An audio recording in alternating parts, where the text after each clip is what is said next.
Fala galera, Dizascope, eu sou Jonatas Leone, você está aqui em mais um Divinamente, nosso podcast de saúde mental e muito mais do que isso, de como a nossa saúde pode ser encontrada em cada pedaço da nossa história, porque saúde é ser como Jesus e saúde mental é pensar como Cristo pensa, sentir como Cristo sente. E hoje nós temos um assunto muito especial. Nós vamos falar de uma temática que talvez não seja ainda uma prioridade do seu coração e você nem entenda o tamanho da importância, mas fica aí, eu tenho certeza que vai marcar seu coração. Essa conversa vai ser uma conversa sobre liberdade, sobre libertação, sobre saúde, sobre recomeço, sobre restauração, a partir de um pedaço da nossa sociedade que às vezes é esquecido por nós. Então você não pode perder. Se você é comprometido com o evangelho, você precisa ficar até o fim dessa conversa. Eu tenho uma convidada muito especial e essa conversa vai abençoar muito a sua vida. Então vem com a gente para o nosso podcast de hoje.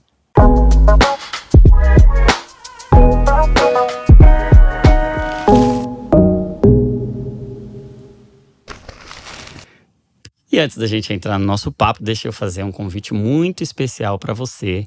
Dia 12 de abril, você tem um compromisso. Conferência Divinamente 2025.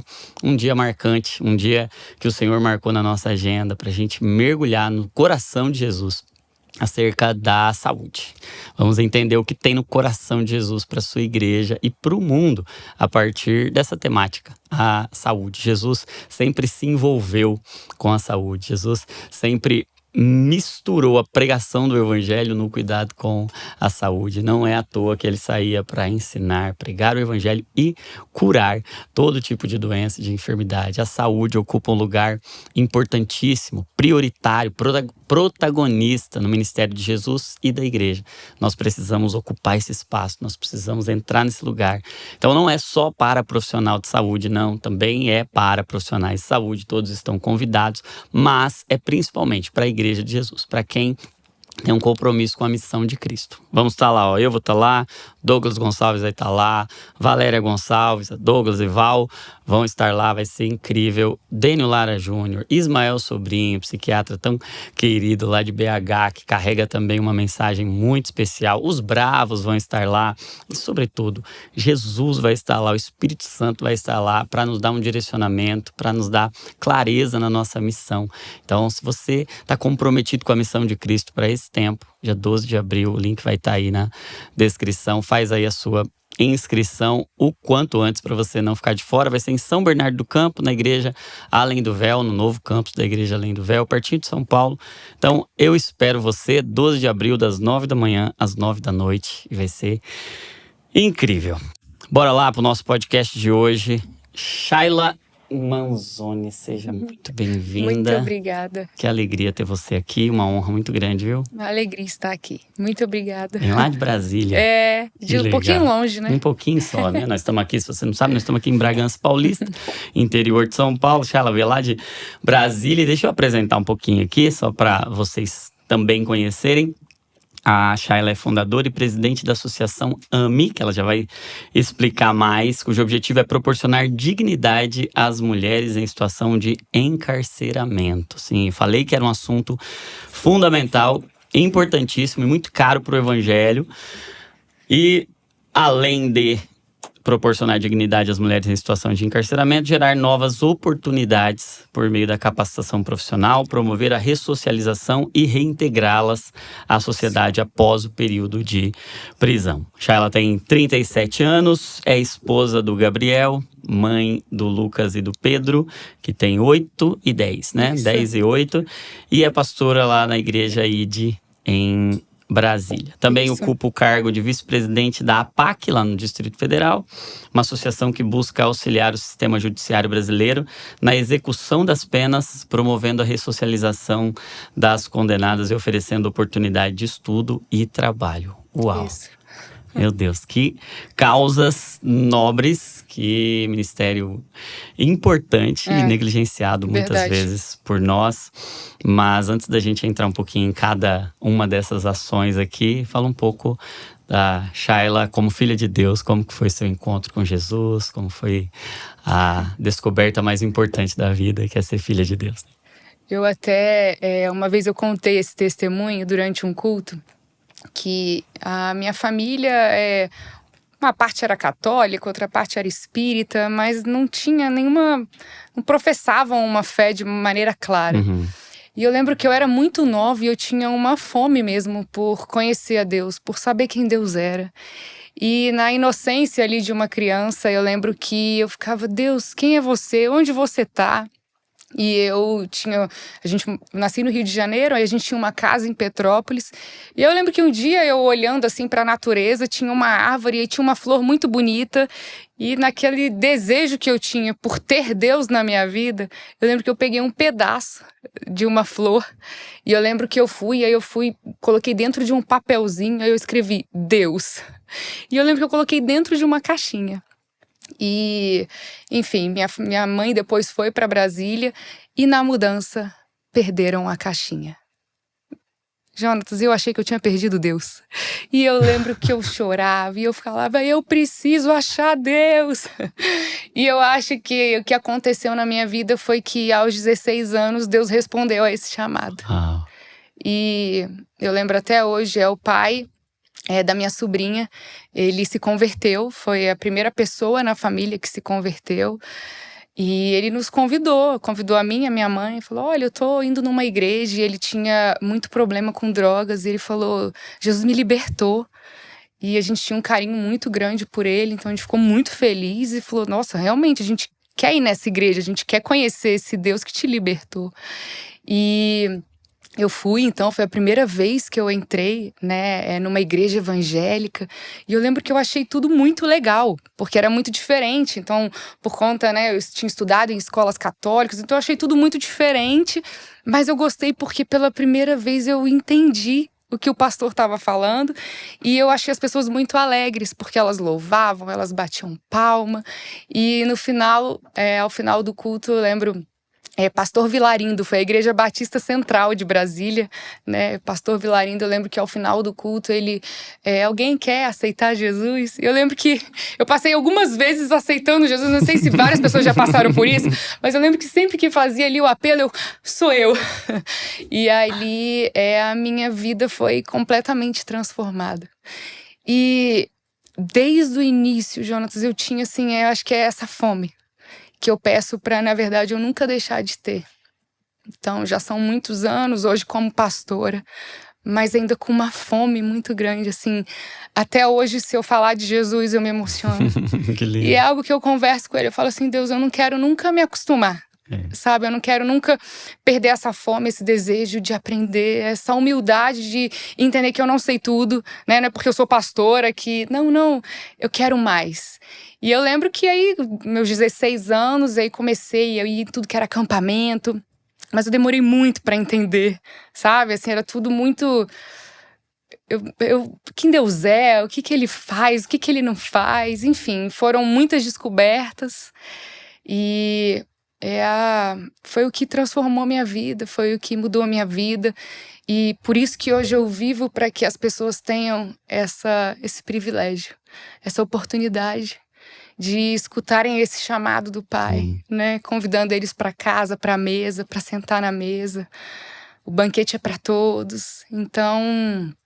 essa é um pouco da história, né? Que lindo, da que minha lindo. Conversão. Gostei dessa história da caixinha. Perdi Deus, onde está Deus? Onde está Deus? Eu fiquei desesperada. Minha mãe, eu não sei nem para quem pedir ajuda, não sabia, não tinha nenhuma igreja a quem recorrer, aquele desespero. Nossa, mas Deus me lindo. encontrou. Acho que o resumo dessa história é que, querendo encontrar Deus, eu fui encontrada por Ele. Como todos, né? Ele nos encontra. Até o desejo de encontrá-lo já era Ele. Nos chamando para Ele, né? Ele sempre dá esse primeiro passo. Ele sempre é o autor e o consumador, né? Que lindo, verdade. Que lindo, meu Deus. E aí, como é que vem essa história com as encarceradas e esse ministério relacionado a uma área tão difícil até da gente se envolver, às vezes carregada até de muito preconceito, de muitos tabus. Como que você entrou nesse ambiente? Olha que engraçado, há mais ou menos 2 semanas, toda terça-feira minha mãe almoça lá em casa, né? Pra ter o almoço ali com os netos. E ela encontrou uma carta quando eu era criança. E era uma carta que a professora pediu para escrever quem você seria aos 30 anos de idade. Como você imagina que seria a sua vida adulta? E eu fiquei impressionada. Porque naquela carta eu falei que eu ia me casar, que eu ia ter 2 meninos. Eu ia ter 2 filhos.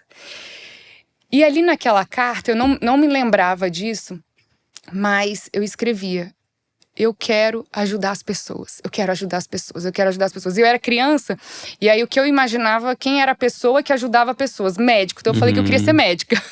Graças a Deus eu não me tornei médica, não daria certo como médica. Mas eu lembro que eu falava: então eu vou ser médica e eu vou ajudar muito as pessoas, eu vou ajudar muito os pobres, eu vou usar todo o meu dinheiro para ajudar as pessoas. E aí eu fui conversando com a minha mãe: mãe, então isso sempre esteve dentro de mim. Ela falou: filha, era engraçado, assim, você era uma criança muito voltada muito para essa parte social. E eu sei que é Deus. E em 2018 eu tava numa conferência, e aí eu lembro que, assim, ao longo da minha caminhada cristã, eu lembro que eu tive um projeto, chamava Projeto Amparar, e a gente trabalhava com pessoas com deficiência, também trabalhamos em orfanato, sempre teve algo, assim, um desejo. Eu falava, gente, quando eu vi aquele filme A Procura da Felicidade, eu falei, abrigos. Então era algo que estava ali, eu não sabia exatamente, especificamente o que eu ia fazer. Mas eu sabia que o meu coração estava voltado para aquilo. E aí, em 2018, agosto de 2018, eu estava numa conferência. E eu fiz a seguinte oração, Jonatas. Eu falei assim: Deus, tem algum sonho que você sonhou para mim que eu ainda não estou vivendo? E na hora que eu fiz essa oração, eu me vi dentro de um presídio. E eu tinha certeza que era Deus, porque eu nunca tinha pensado em entrar dentro de um presídio ou em trabalhar num presídio. Eu não tinha visto, sei lá, um filme na noite anterior. Não era isso, era Deus. Eu sabia que era Deus. E eu ouvi Deus falando, e Ele falou: eu preciso que você ame essas mulheres porque elas estão sendo esquecidas. E por isso que AME é uma sigla, Ame Mulheres Esquecidas. E depois daquele dia, não tinha um dia que eu não me lembrava daquela visão e daquelas mulheres. E meu coração começou a queimar por isso. E eu não sabia como fazer, eu não sabia o que fazer, eu não sabia a quem recorrer. Então é pra eu estar dentro dos presídios, é pra eu amar essas mulheres, mas como eu vou entrar nesse presídio? Que presídio é esse? Como se entra dentro de um presídio? E aí eu lembro que comecei a buscar de todas as formas, e eu me lembrei que na minha igreja, na nossa igreja, tinha uma mãe que a filha tinha ficado presa e ela já estava, né, em liberdade. Eu falei, vou conversar com essa menina, né, para ela poder me contar um pouco. E eu lembro que eu conversei com ela e mesmo assim não sabia como entrar, o que fazer. E aí foi 2020, final de 2019, início de 2020, uma família que era do Rio de Janeiro foi para nossa igreja. E eles passaram, assim, 2 meses na nossa igreja, depois voltaram para o Rio. O nome dele era Roberto. E eu lembro que ele se aproximou de mim e falou assim: pastora, eu conheço um pastor que ele realiza um trabalho dentro dos presídios e ele já tem mais idade e ele tá precisando muito de ajuda. Você não quer ajudar ele? E eu lembro que eu falei: Roberto, eu tô orando por isso há mais de 1 ano, eu quero ir. E aí foi abril de 2020, então, nós começamos esse trabalho, e aí veio a pandemia, não tinha como visitar essas mulheres. Eu lembro que a gente gravava mensagens em pendrive, e a diretora permitiu que colocasse o som no pátio para que elas pudessem estar escutando aquelas mensagens. E aí só em novembro de 2020 foi a primeira vez que eu entrei no presídio. E com um único objetivo: Deus me pediu para amá-las. E eu lembro até hoje, a primeira que eu encontrei, porque até hoje ela tá muito perto da gente, ela frequenta a nossa igreja. E eu lembro que eu olhei para ela e eu vi um olhar triste. E eu perguntei: você tá bem? E ela falou: não. E eu lembro que eu comecei a conversar com ela, e aí no dia seguinte ela recebeu o alvará dela, né? E eu lembro que, assim, na hora que eu entrei ali, tudo que eu sabia é que aquele era o meu lugar. Eu amo estar dentro dos presídios. Eu amo essas mulheres. Eu me importo de verdade com elas. E eu sei que foi Deus que colocou esse amor que é dele no meu coração. E eu costumo dizer que o amor, ele vai encontrando caminhos, né? Então a AME, quando eu iniciei, eu achei assim que vou continuar fazendo tudo que eu faço na minha vida e a AME vai ser um projeto, né? Então eu vou lá, vou no presídio, vou fazer um trabalho evangelístico, que é o mais importante, é importantíssimo, mas eu achei que era só isso, ou tudo isso. Mas Deus tinha mais, porque a partir do momento que você se aproxima, que você se importa, você entende a real necessidade que aquelas mulheres têm e você começa a perceber que o evangelho não é só uma mensagem. O evangelho são ações, são atitudes.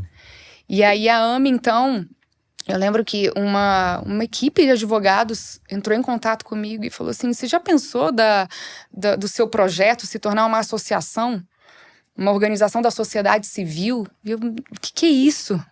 E aí foi quando eu entrei, assim, no terceiro setor, né? Foi tudo muito novo. E eles falaram, não, você precisa se tornar uma OSC, né? Você precisa se tornar uma associação, porque são muitas possibilidades, a sua forma de atuar vai ser diferente. E aí foi quando eu comecei a ter um pouquinho mais de clareza do que Deus tinha para a AME, para realizar através da AME. E o que aconteceu com a AME é que, entendendo as necessidades dessas mulheres, começaram a surgir muitos programas.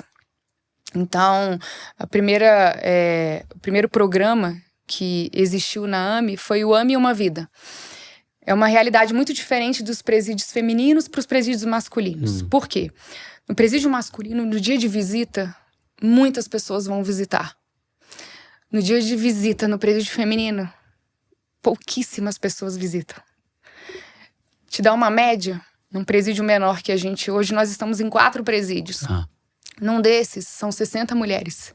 Dia de visita, se 2 ou 3 recebem visita, é muito. Elas são completamente esquecidas e abandonadas. E o que acontece? São as famílias que levam o que eles chamam de COBAL. É um kit com itens de higiene pessoal, com material de limpeza. Isso significa que se elas estão sendo abandonadas dessa forma afetiva, elas também estão... negligenciadas completamente no seu cuidado. Isso. E a pena é de privação à liberdade, não à dignidade. E eu encontrei mulheres que estavam completamente indignas, sem ter um sabonete, sabe, assim, sem ter um absorvente, sem ter um papel higiênico.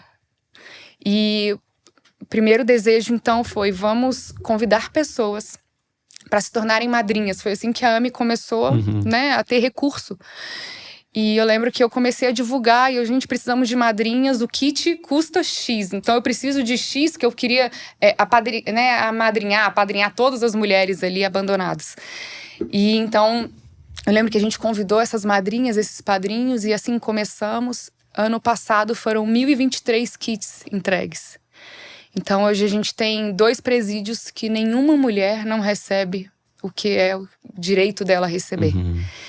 E aí a gente percebeu a diferença que isso foi fazendo na vida delas. A gente tem um testemunho, Jonatas, que uma delas, a Suelen, ela fala assim no vídeo: quando eu recebi o kit da AME, ela fala assim, parecia que eu estava recebendo uma herança.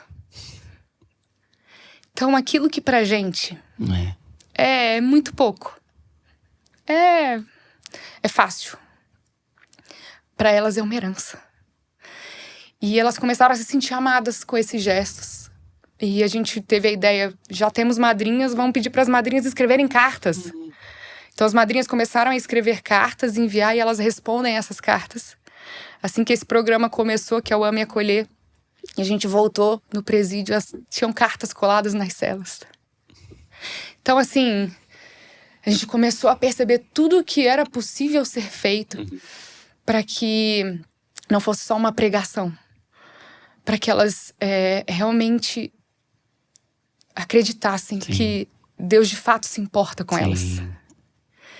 E aí, quando a gente entendeu, ok, estamos de alguma forma suprindo a carência afetiva, a carência material, agora vamos capacitar. E aí foi quando a gente entrou com todos os cursos de capacitação. Ano passado foram mais de 240 mulheres dentro do presídio capacitadas. E é todo tipo de curso. A gente leva design de sobrancelha, manicure, curso de barista, curso. A gente tem empresas específicas. Tem uma empresa lá em Brasília chamada Rico Burger. E eles levam o curso de chapeiro para dentro do presídio. E olha isso, já a primeira vez que eles fizeram o curso, olha o que aconteceu. Eles fizeram um curso e aí as meninas que fizeram um curso lá dentro do presídio, ele virou para elas e falou assim: quando vocês saírem, vocês têm emprego garantido. Só Deus. Então, a gente tem hoje empresas parceiras para quando elas saem, a gente faz o currículo delas. A gente insere elas dentro de um programa, que é o programa Recomeçar. A gente dá uma bolsa ali nos primeiros 3 meses, porque é uma realidade que as pessoas não imaginam. Essa pessoa ela não vai sair com uma possibilidade de emprego. Sim. Então, a gente dá uma bolsa ali durante 3 meses, que é o período que ela tá ali, a gente tá fazendo o currículo dela e a gente tem hoje uma plataforma de educação. E ela tem que estudar. Não tem opção. Tem que estudar. A gente acredita muito na educação como uma ferramenta para transformação. Então, elas estudam e a gente tem todo tipo de curso. A gente precisa colocar um curso seu lá. Mas a gente tem todo tipo de curso, exato, assim, de educação de filhos, de empreendedorismo, como se portar numa entrevista de emprego. Então, a gente começou essa capacitação. E quando a gente começou essa capacitação, uma executiva da Microsoft entrou em contato com a gente. E ela falou: isso que vocês estão fazendo lá dentro do presídio, a gente quer participar. E aí, olha o que aconteceu. A ideia dela era colocar uma plataforma que a Microsoft tem, chamada Escola do Trabalhador, dentro do presídio, de um dos presídios que a gente atende. Ela falou: vamos levar essa plataforma, porque até que, essa área de TI está crescendo muito. E é algo que elas podem sair, e elas tendo essa capacitação, sendo formadas nisso, elas às vezes já vão ter uma oportunidade de emprego, porque muitas empresas precisam. E aí ela falou: então vamos fazer isso em um presídio? Vamos. Ela disse que a diretora da Microsoft ficou sabendo do projeto. Falou: não, isso não tem sentido para um presídio. Isso precisa ir para o Brasil. A Microsoft tem um acordo de cooperação com o Ministério da Justiça. Quando ela levou isso, o Ministério da Justiça falou: isso precisa virar política pública. Meu Deus. Isso se tornou uma política pública, Jonas. É um programa do governo. Demais.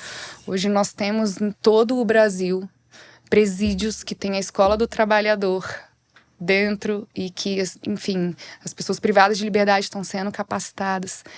Então, a gente foi percebendo todas as necessidades. A gente tem advogados que vão lá mensalmente, fazem o atendimento jurídico. Nós temos um programa voltado para a saúde. Que lindo. Nós damos palestras, nós levamos médicos, saúde mental, saúde física, atovidade física. Então, de todas as formas, começamos a melhorar a parte de estrutura do presídio, trocamos todas as pias e os vasos das celas, ajudamos na construção de um alojamento berçário. Tudo que a gente foi percebendo que era possível ser feito, a gente começou. Até que ano passado a gente falou: peraí, vamos ajudar os filhos. Meu Deus. E aí começamos a AME Pequeninos. Ano passado foram 126 crianças que nós conseguimos atender. Fizemos uma ação de Natal, que foi... A gente pediu para cada mãe escrever uma carta dizendo qual é o maior sonho do seu filho. E aí o sonho é bicicleta, é casa da Barbie. Eu lembro que quando a gente recebeu aquela lista, eu falei: agora temos um desafio. Deus, elas escreveram os sonhos dos filhos. E eu lembro que a gente divulgou na nossa igreja: gente, é o seguinte, nós temos essa quantidade de crianças, nós temos esses presentes, nós precisamos de padrinhos, de pessoas dispostas. E em menos de 24 horas, todas aquelas crianças já tinham alguém. Nós entramos dentro do presídio com todos esses presentes, com bicicletas. E não era a AME entregando. Cada mãe entregou esse presente pro seu filho. Então, foi um dia assim que nos marcou. As crianças, outra ação que nós fizemos, através da AME Pequeninos, as crianças, quando elas vão visitar as mães, elas precisam estar todas de branco, por uma questão de segurança dentro do presídio. E eu lembro que quando eu vi isso me marcou, porque as mães se vestem de branco. Então eu falei: puxa, não é legal uma criança entrar dentro de um presídio, perceber que ela está exatamente vestida como a mãe, Então o impacto disso Sim. não é um bom impacto. E eu falei, Deus, você precisa nos dar uma ideia. E aí, Deus deu a ideia. Eu lembro que eu tava assim pensando e comecei a imaginar um monte de colete. De super-herói, de personagem da Disney, E eu falei, tá, agora a gente vai ter que enviar essa solicitação para as autoridades. E eles aprovaram. E hoje as crianças, quando elas vão visitar no presídio, elas têm uma mesinha com vários coletes e elas podem escolher. E aí, na volta, eu lembro uma dessas crianças, né, se aproximou, tia, hoje eu tava de Capitão América. E assim, é um dia que as crianças ficam muito mexidas, elas saem tristes. E poder trazer uma alegria. Parecem atitudes, às vezes, muito simples, Sim. mas que geram muita transformação. Então, a AME foi se tornando tudo isso com ideias que são de Deus. Meu Deus. Eu tenho plena convicção disso, Jonas. Que lindo. Sabe, não sou eu, nós temos uma equipe maravilhosa. Nós temos voluntários, nós temos padrinhos, madrinhas, empresas. Mas é Deus. Eu sei que é Ele. Eu sei que é Ele que tá fazendo tudo isso, sabe? Então, são muitos testemunhos. Sim. São muitas histórias. Todo ano a gente faz batismo.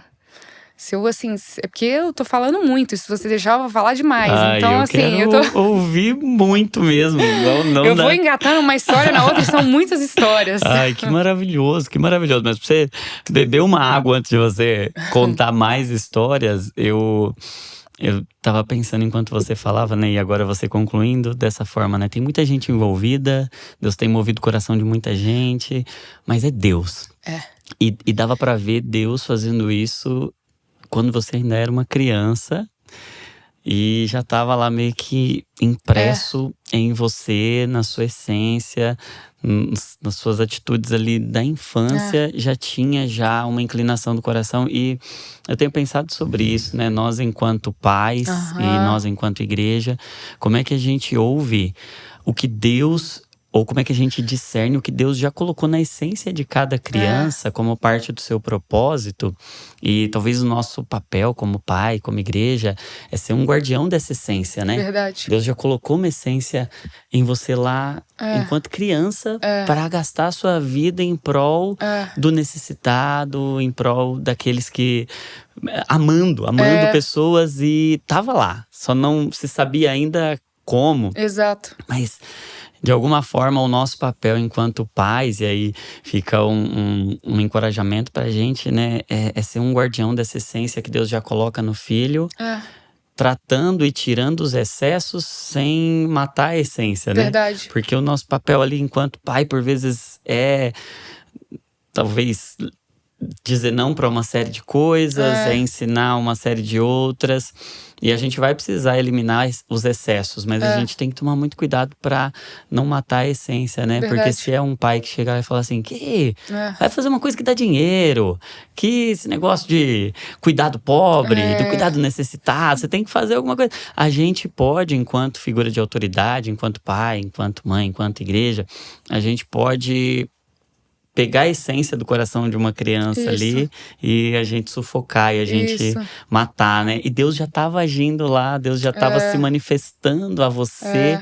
E foi muito importante que a sua família protegesse essa essência até o momento, lá em 2018, que Deus revela isso de forma mais clara, te dá uma visão. Aquela essência estava lá, agora era a hora de colocar aquilo em prática. Né? Que lindo, lindo isso, né? E legal que você, né, enquanto você falava, é capturar a essência do evangelho. A essência de Jesus. Hoje, pra mim, é muito claro, assim, essa preocupação, ela tá muito clara na vida de Jesus, no ministério dele. Tá ali, tá claro. Sim. E nós, como pais, enquanto você falava, eu lembrei que o exemplo é tudo. E a minha mãe sempre foi muito envolvida. E eu lembro que ela colocava muita gente pra participar. Quando minha mãe era criança, ela fala que os pais dela brigavam com ela porque ela pegava as crianças de rua, levava pra casa dela pra dar banho, pra dar comida, pra arrumar e pra devolver pra família. Então eu cresci com uma mãe me contando essas histórias e sendo generosa, assim… Meu Deus, se eu fosse contar histórias da generosidade da minha mãe, então é capturar a essência de Jesus e se tornar como ele. Para que os nossos filhos vejam ele em nós. Exato. Então eu coloco os meus filhos para participar muito disso. Eu tenho até um vídeo, porque eu lembro que eu coloquei assim o celular gravando. Eu acho que o Lucas devia ter uns 6 anos. Ele era bem pequeno. E eu falei, eu vou contar para os meus filhos o que eu faço. E eu coloquei o celular porque eu queria ver a reação. Quando eu comecei a contar pro Lucas, eu lembro que ele tava... porque eu tenho o vídeo, então eu lembro detalhes. Ele comendo a coxinha de frango. Ele começou a chorar tanto. Porque ele percebeu. E aí eu acho que foi bem na época da pandemia. Porque eu lembro que ele falava assim, mas ninguém visita elas, mamãe. Mamãe, mas elas estão longe dos filhos, da família. E ele, na pureza de uma criança, eu falei... Ele entendeu que os adultos não entendem. Porque existe um estigma muito grande. E mesmo entre cristãos, Jonatas. Sim. O que eu já escutei das pessoas. Então, será que a gente não tá falhando em capturar essa essência de Jesus, do Evangelho? Sim. E por isso é tão comum no nosso meio um pai com essa visão. Você tem que fazer algo que dá dinheiro, mas... Peraí. E uma fala que a gente escuta, né? Normal. E que às vezes a gente nem... tem que fazer o que dá dinheiro, mas peraí. Nós somos cristãos. Qual é o nosso chamado como cristãos? Óbvio, Deus não tem problema nenhum com dinheiro, muito pelo contrário. Tudo que nós fazemos hoje, nós fazemos porque pessoas, empresas, nos abençoam financeiramente. Amém. Mas qual é o nosso propósito como cristãos? Né? Eu acho que, enfim, você foi falando e eu fui pensando nisso. E você falando sobre a essência do Evangelho, eu acho até interessante, né? Se a gente for olhar com essa lente, se a gente olhar a partir dessa percepção, o Evangelho tem tudo a ver com essa imagem de uma condenação, de uma dívida. Isso. Tem tudo a ver com a libertação, com uma dívida que foi quitada. Essa imagem da prisão, da libertação, essa imagem de um advogado, essa imagem de um juiz, essa imagem... E nós, na história... Nós não somos os juízes e muito menos aqueles que pagam a própria dívida. Na história, nós somos aqueles que estão presos. E Jesus Cristo vem por misericórdia para se envolver no nosso esquecimento, na nossa condenação, na nossa dívida. Então, se tem uma ilustração clara do Evangelho... É essa, né? A nossa condição. E eu acho que esse é um problema, né? A gente tem a memória muito fraca e a gente se desconecta da realidade de forma muito fácil, né? Quem muito foi perdoado, muito ama. E perdoado do quê, Se a gente tá falhando em amar, é porque a gente tá falhando em reconhecer o tamanho desse perdão. Eu não tô sendo humilde o suficiente pra falar assim, eu era indigna, eu não merecia. E aí eu reconheço tanto esse meu lugar, né, de ser indigna, de não merecer, que eu não consigo emitir um juízo pro outro.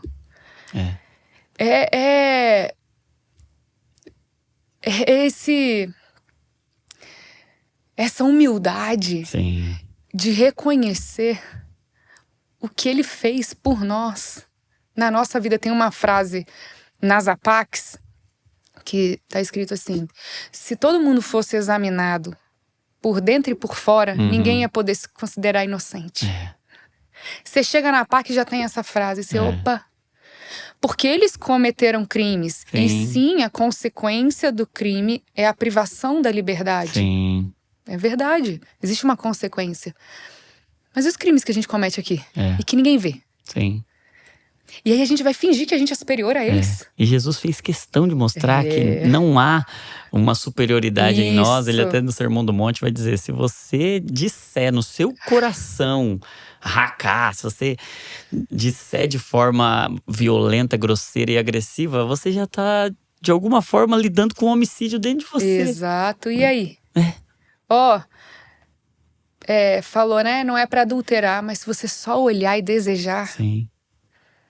Então, o evangelho tá cheio de exemplos para que a gente reconheça que a misericórdia foi muito grande. E a mesma misericórdia que ele estendeu a nós, agora é nosso dever. É mandamento estender aos outros. Tem uma história de um batismo, né? A gente já estava finalizando o batismo, a gente faz uma caixa d'água no meio do pátio. E a gente finalizando, quando a gente já estava tirando a água da caixa d'água, eu vi uma mulher se aproximando e ela tinha muitos policiais perto dela. E ela veio vindo na minha direção e ela falou assim: pastora, eu estava lá na minha cela, porque ela não podia ficar junto com as outras. Dentro do presídio existem alguns crimes que são cometidos que você não junta. Então ela estava separada, ela não podia, ela não tinha convívio com as outras presas. Algo dentro de mim, ela falou, você tem que ir lá. E eu cheguei aqui e tá tendo um batismo. E eu preciso te perguntar, tem perdão pra mim? E eu olhei no fundo dos olhos dela e eu falei assim, tem perdão pra você? E ela falou, você não sabe o que eu fiz. Ela falou assim, eu matei meu próprio filho. Eu falei pra ela assim, tem perdão pra você? Ela se batizou. No que ela se batizou, Jonatas, todas as mulheres do presídio, as outras presas, começaram a bater palma pra ela. Depois daquele dia, nunca mais ela ficou em outra cela. E ela se arrependeu. Será que a gente tá dando?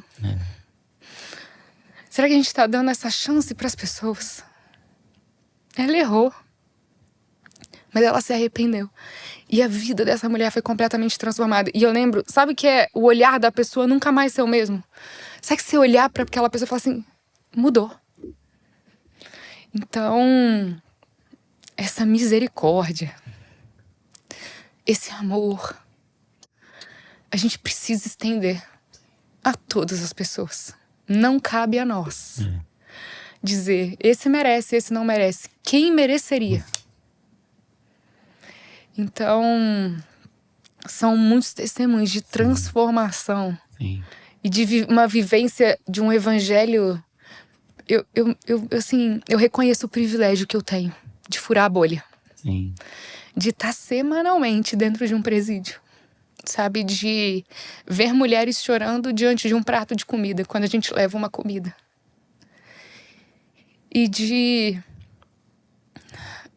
ter esse contato assim tão profundo com o amor de Deus. E o próprio conceito de misericórdia, né? Ele fala acerca de uma compaixão pelo miserável, né? Por aquele que não merece, de fato, né? E a misericórdia do Senhor é a causa de nós não sermos consumidos, né? A gente não pode se olhar a partir de uma perspectiva de superioridade, porque o nosso comportamento foi melhor do que de algumas pessoas, porque a régua que nos mede diante de Deus não é o nosso comportamento, né? O profeta vai dizer que as nossas mais belas obras são para Deus como trapo de imundície. Então, quem de nós pode se olhar? E como é bom a gente lembrar a nossa alma de que o que nos diferencia de alguém que cometeu atos terríveis é uma coisa chamada misericórdia do Senhor, que não nos levou talvez a condições que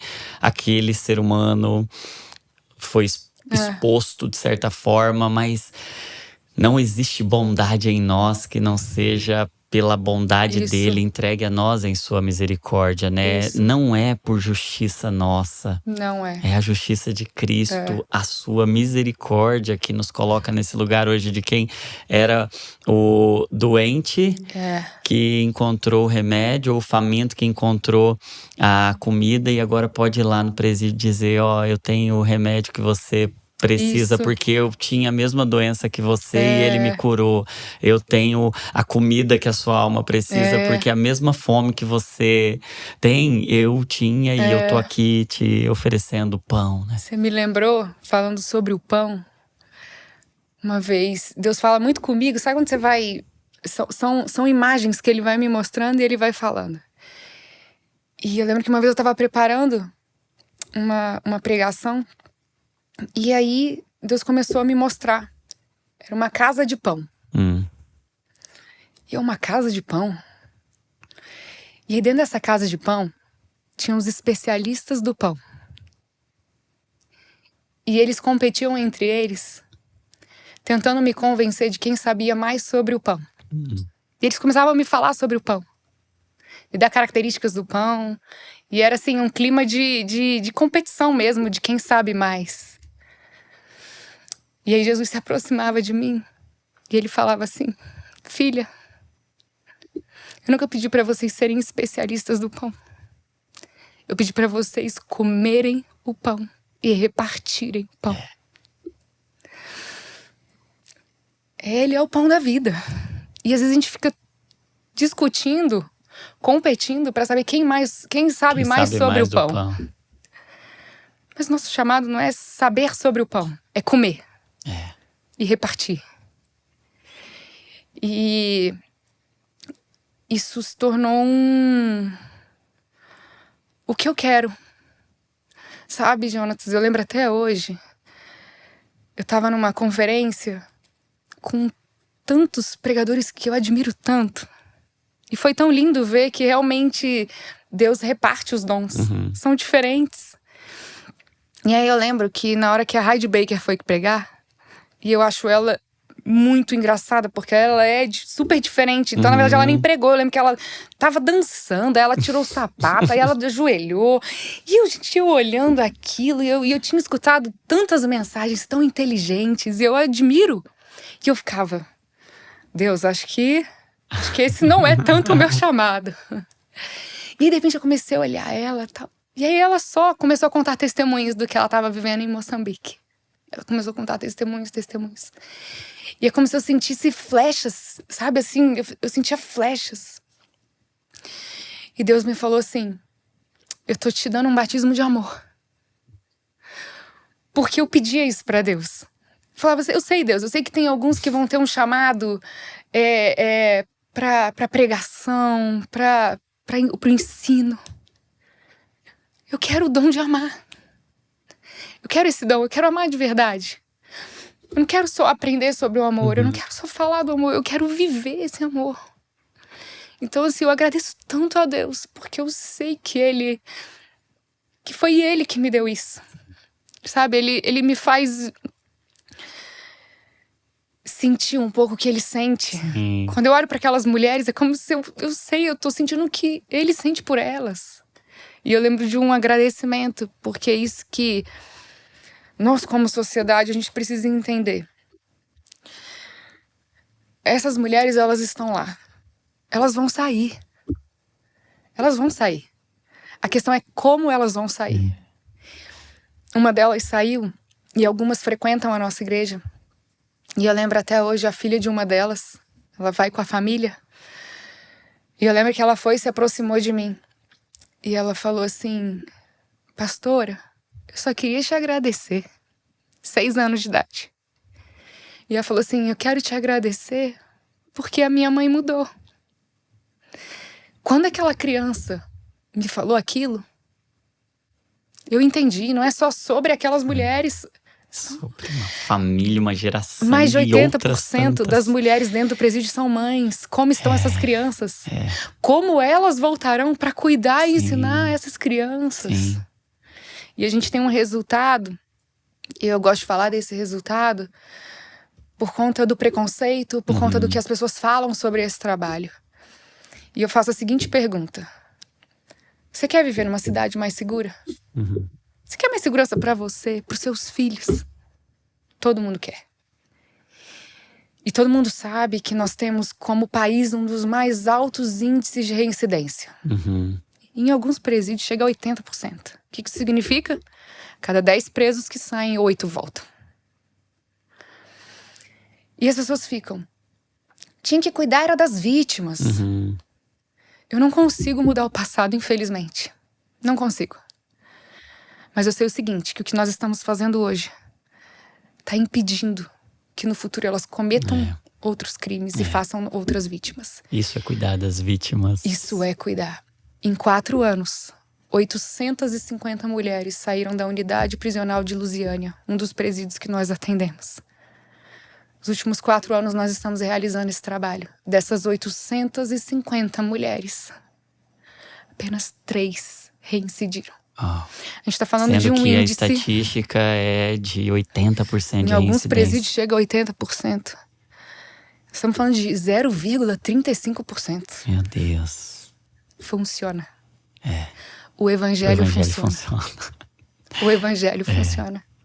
A igreja precisa ser igreja. Funciona. E a gente participou ano passado de um seminário falando sobre segurança pública.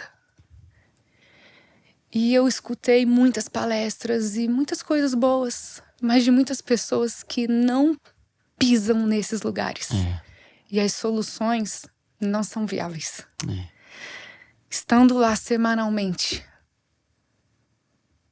a gente descobre o que funciona. É o simples feito com amor. É o amor. É o amor. É o amor que funciona. É o que funciona. Sim. É fome? Eu vou te dar comida. Quantas vezes a gente vai lá só pra levar um lanche? E é longe. E é longe. Quantas vezes a gente vai lá, época de frio, pra levar um casaco? Porque tá com frio, dá o casaco. Então... E Jesus fala disso, né? Ele fala. Eu tive Ele fome, fala. vocês me deram de comer. Eu tive frio, Exato. vocês me vestiram. É isso. Estive preso e vocês me visitaram. É se importar. É se importar. É agir. Parece tão simples. É porque o evangelho é pra ser Sim, simples. é simples. Nossa, e eu estava lendo esses dias Colossenses, onde Paulo diz que a igreja é a plenitude daquele que enche tudo em todos. E eu fiquei meditando nesse verso, né? Porque se a igreja é a plenitude daquele que enche tudo em todos, a gente está partindo do pressuposto de que existem vazios e que a queda, como uma grande lesão, uma grande fratura, ela deixou uma série de espaços, né? De fissuras. E essas fissuras estão em nós, na nossa alma, essas fissuras estão na sociedade, estão na política, estão na segurança, na saúde, elas estão em todos os lugares. A criação inteira geme aguardando essa manifestação dos filhos de Deus, né? E eu fiquei pensando nisso, como a igreja é responsável pelos espaços. Isso. Né? E você estava me dizendo isso, né? Poxa vida, existe uma brecha. E toda vez que existe uma brecha, eu tenho até entendido isso, né? A gente usa até essa terminologia brecha no nosso linguajar evangeliquez, assim, tá dando brecha, tá dando brecha. Mas a realidade é que o inimigo, de fato, ele é especialista em ocupar as brechas que a gente deixa, né? Um espaço que a igreja não ocupa, onde a igreja se omite, onde a igreja se cala, onde a igreja não vai lá e assume uma responsabilidade, tende a ser um lugar onde o diabo vai fazer realmente atrocidades, vai matar, roubar, vai destruir. Então, se existe uma lacuna, por exemplo, do Estado, e acho que a gente tem muito essa característica de terceirizar a responsabilidade. Isso, recorrer ao Estado. O Estado resolva. Estado resolva, é um problema. Então, ó, a gente se envolve, e claro, não estou dizendo que o Estado não tenha a sua responsabilidade, né? Não tenha a política, as políticas públicas, enfim. Mas se há um espaço, a plenitude de Cristo é a igreja. Então, como é que Cristo preenche um espaço? É por meio da igreja. Se tem uma lacuna, não é a política que é responsável por aquela lacuna. Lógico, nós vamos nos envolver na política também. Tem um espaço na política para ser preenchido por nós, né? Mas a gente não pode deixar um espaço, deixar uma área de vazio ali e achar que é criticando ou simplesmente votando melhor que tudo isso vai se resolver. Existe um espaço, a gente enquanto igreja pode ir lá e preencher esse espaço. E aí, você estava dizendo que o que muda é o amor. O amor é o remédio, o amor é a solução. E eu estava lembrando daquele texto de 1 João que diz que no perfeito amor não existe medo, porque o medo pressupõe castigo. Então, se ele está falando de castigo, ele está falando de uma pena. Né? Verdade. O medo, ele tem tudo a ver com castigo, que tem tudo a ver com dívida, que tem tudo a ver Isso. com pena, tem tudo a ver com Isso. condenação. Por isso que o amor de Deus, ele vem justamente para fechar essas feridas relacionadas à dívida, à condenação, Isso. à pena, Isso. para dizer agora você pode ser amado. E se você pode Isso. ser amado, você pode ser livre. Amém. E se você pode ser livre, você agora encontrou o evangelho. Isso. E é com esse entendimento, porque é mais fácil ser um crítico do que ser parte da solução. Então hoje, ainda mais com a internet, com a facilidade que se tem de emitir opiniões ou de pesquisar sobre um assunto e achar que já se tornou um super conhecedor daquele assunto, né? Se torna muito fácil, mas assim, o convite é critica menos e faz mais parte da solução, vai lá. E o que eu percebo é que às vezes as pessoas esperam ter um plano perfeito. Então elas esperam assim, nossa, então eu preciso. Tem essa lacuna na sociedade, não, eu vou desenvolver um super projeto, e aí quando eu estiver pronto eu vou. Você não vai nunca. Porque para você ter o projeto, você precisa ir. E se você for só com o que a gente falou aqui agora, simples assim. Só vai lá e ama. Isso. Deus vai te mostrar exatamente o que o amor faz. Então, encorajar as pessoas a ocuparem esses lugares mesmo não se sentindo prontas. Sim. Aliás, vou além. É bom não se sentir pronto. Geralmente esse é um pré-requisito de Deus, Isso, assim, né? é assim, ei Deus, se você não for comigo, eu não consigo. Eu não dou conta sozinha. Porque se eu acho que eu tô pronto o suficiente pra ir, que o meu plano é muito bom, eu comecei errado. Então vai, essas lacunas existem. São muitas. Mas vai, mesmo sem sentir que tá pronto, ou que tem um super plano, né? Então, é um convite mesmo para nós, como igreja, fazermos parte da solução. Sim. E com o evangelho. Sim. É o evangelho. É o evangelho. É o id. Pregar o evangelho a toda criatura. Quando diz toda, tá falando de toda mesmo, né? Toda é toda. Não tem criatura indigna. Pra ou Deus não. perdida demais, ou condenada demais que o evangelho não possa E assim, eu mudar. Tem a parábola do bom samaritano, ela mexe comigo. Porque o representante da religião passou e não parou. O levita passou e não parou. Então, ao que nós nos tornamos indiferentes? O que a gente passa e nem se preocupa mais? Sim. O que a gente passa e nem percebe mais? Sim. Alguém parou. Nós precisamos parar. E o pior é quando a gente às vezes passa e ao invés de passar indiferente, a gente ainda passa e fala bem feito. Tá vendo? Deve ser um... Aí a gente já vem com aquele monte de julgamentos e rótulos, né? Eu gosto de um sermão do Luther King. Eu trouxe um presente pra você. Livro. Oh, meu Deus do céu, obrigado. A autobiografia do Martin Luther King. Demais. E eu gosto de um sermão dele que ele fala o seguinte: todos passaram e perguntaram, se eu parar pra ajudar, o que vai acontecer comigo? Então eles se preocuparam. Era um lugar perigoso, podiam ter armadilhas, eles sentiram medo, eles não podiam, por conta até da questão, né, ali do culto, eles não podiam tocar uma pessoa ferida. Tem as explicações. Sim. Mas todos pararam e pensaram, se eu parar pra ajudar esse homem, o que vai acontecer comigo? Mais um parou e pensou, se eu não parar pra ajudar esse homem, o que vai acontecer com ele? É uma mudança de perspectiva, é uma mudança no olhar. Porque custa, sabe? Não quero que o que eu tô falando aqui pareça que é tudo fácil. Não é fácil. Sim. Sabe? Eu sei os desafios que nós enfrentamos de estar lá, de fazer o que a gente faz. Mas não é sobre mim. Não é sobre o que vai acontecer comigo. É se eu não for lá e ajudar essa mulher, o que vai acontecer com ela? O que vai acontecer com a filha dela? Porque é aquela lógica, né?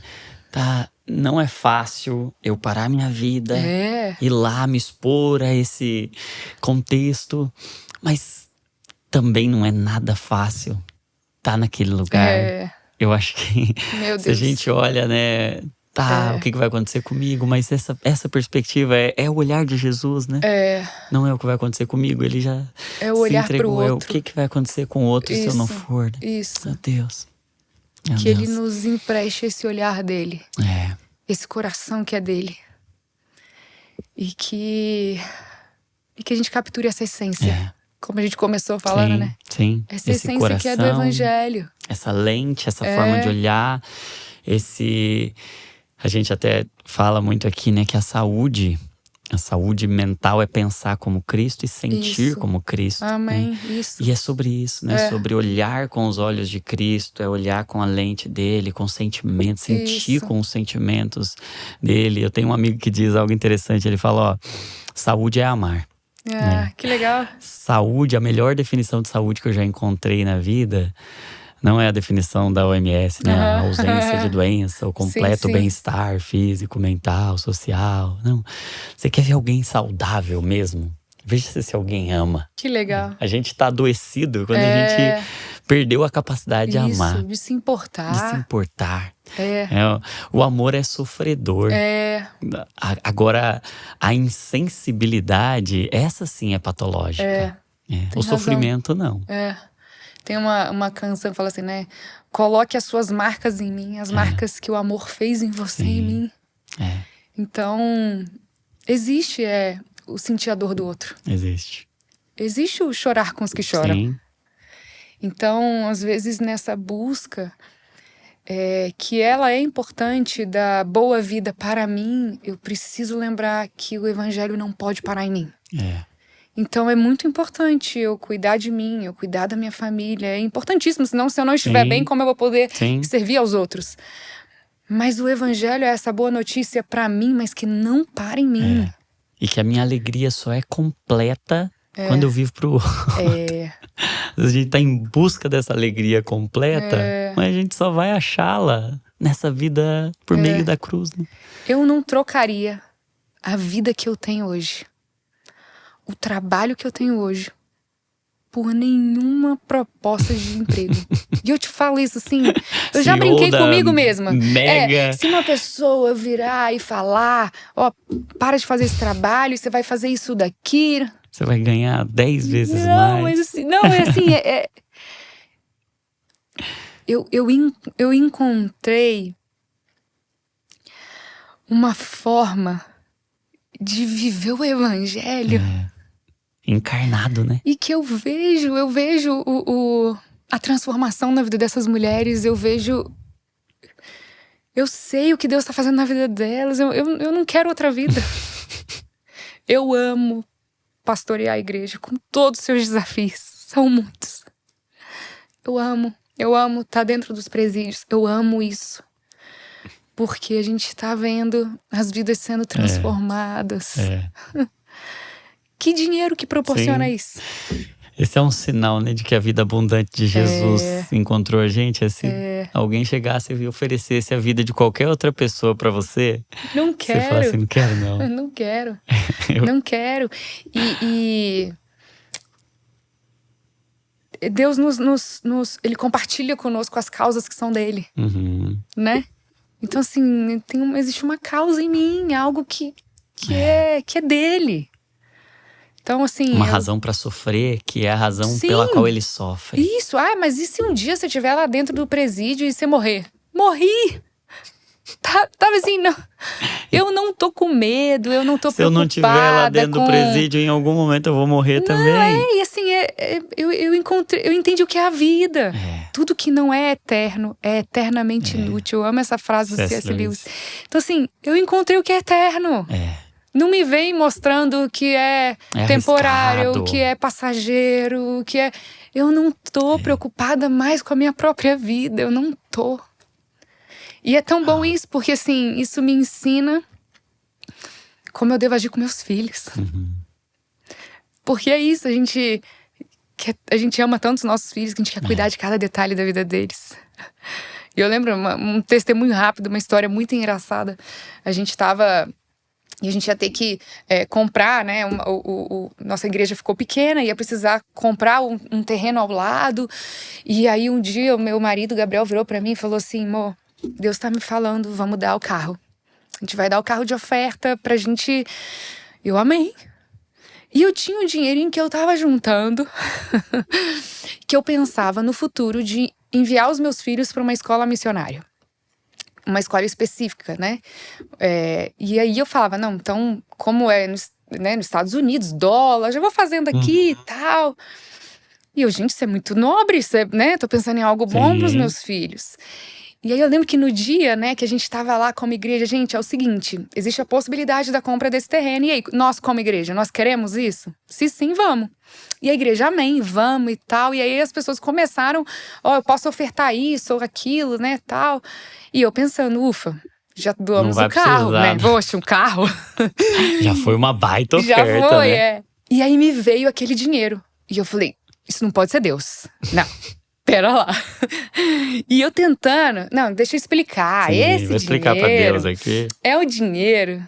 E aí Deus me falou, ele fez a seguinte pergunta.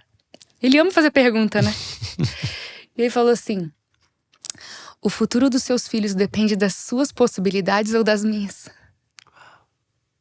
E é isso, porque às vezes a gente quer viver uma vida assim, pensando tanto no bem dos nossos filhos, a gente, óbvio, deve fazer isso, somos os pais. Mas eles são de Deus. Então eu quero que meus filhos vejam que eu estou Sim, a maior herança que eu posso deixar pra eles, investindo a minha vida no evangelho. Para que eles saibam que eles podem fazer o mesmo, que eles não têm que se preocupar. Que eu não tô esperando que eles se tornem isso ou aquilo. Não. Eles querem ser jogador de futebol. Amém. Ah, não, agora eu quero. Amém. O Pedro escreveu no caderninho dele: quero sair pelo mundo falando sobre Jesus. Amém, filhos. Onde vocês estiverem, vocês vão ser solução, vocês vão ser resposta. Então, assim, é encontrar isso. A gente encontra o tesouro. E isso torna tudo mais leve. Torna o casamento mais leve. Sim. Torna a igreja mais leve. Torna a criação de filhos mais leve. Porque a gente entende que a gente controla o quê? O jugo de Jesus é suave, o fardo é leve, justamente porque não tem esse peso de expectativas que a gente vai colocando, né? Simplesmente encontrar essa essência. Amém. Isso. E viver por ela, né? Amém. Amar. Não deixar que os excessos desse mundo sufoquem a essência do evangelho simples de Jesus. É isso. Que lindo, meu Deus. Eu tô muito mexido com essa conversa, viu? Muito, muito impactado. E queria que você deixasse uma mensagem para quem tá nos ouvindo, olhasse ali naquela câmera e falasse com quem também tá mexido agora, com quem tá… O que tem dentro do seu coração para alguém que de repente tem essa essência, alguém que tá precisando fazer essa oração que você fez lá em 2018, ou alguém que já entendeu o que é, mas tem medo de dar esse próximo passo, para pastores e líderes que estão, por vezes, ali no cuidado da sua comunidade e não tem se apercebido dessas mulheres esquecidas ou desse povo esquecido, ao que Deus colocar no seu coração para comunicar com alguém que está nos ouvindo agora, e deixa Deus te usar, deixa fluir. Como eu falei, né, da parábola do bom samaritano, a gente se vê como o que está à beira do caminho, o ferido, o que desesperadamente precisava da atenção, precisava do cuidado. E reconhecer e entender que Jesus é o bom samaritano que parou, que cuidou, que sempre para, que sempre cuida. Que tem por nós um amor que é real, que é genuíno, que é incondicional. E quanto mais a gente buscar receber esse amor, mais a gente vai perceber o que ele fez por nós. E aí vai ser impossível não querer fazer o mesmo pelos outros. Então o convite é reconhecer o amor de Deus revelado em Cristo Jesus. E investir a sua vida nisso. Esse é a mensagem que surgiu agora no meu coração e que eu espero que faça todo sentido na sua vida. Muito obrigado, viu? Eu que agradeço. Obrigado por Muito esse obrigada. papo, obrigado pelo seu ministério, que Amém. é tão inspirador, Amém. por tudo que o Evangelho tem, ou todos os lugares que o Evangelho tem alcançado. Amém. Cada cela, cada coração Amém. oprimido, cada coração preso, Amém. carente de libertação e da visitação de Jesus. Eu quero louvar o Senhor pela sua vida, pelo Amém. ministério. Amém. Pedir ao Senhor que Ele continue alargando Amém. as tendas e ampliando, aumentando o som da voz e o Amém. alcance das ações, os programas, a AME e Amém. tudo mais que Deus for dando aí Amém. de direcionamento. A nossa oração é para que o Senhor faça cada vez mais e mais e preserve esse coração Amém. rendido a Ele, esse Amém. coração dependente dele. Fica o convite aí para você ir lá conhecer. Fala um pouco das redes sociais, como é que o pessoal acha para acompanhar Chama lá AME vocês. Associação_org.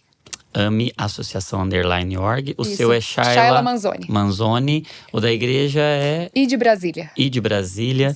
Então acompanha tudo lá. Eu vou pedir uma gentileza para você, porque você não pode ficar com esse conteúdo para você e reter esse monte de vida que surgiu aqui dessa nossa conversa. Amém. Então, por gentileza, pega esse link, compartilha lá no grupo da igreja, grupo da célula, DNA, grupo da família, onde você achar um ambiente ali que pode ser um terreno para a pregação do evangelho dessa forma aqui nesse lugar, a partir dessa experiência. Faça isso. Se você também ainda não é inscrito no canal, se inscreve.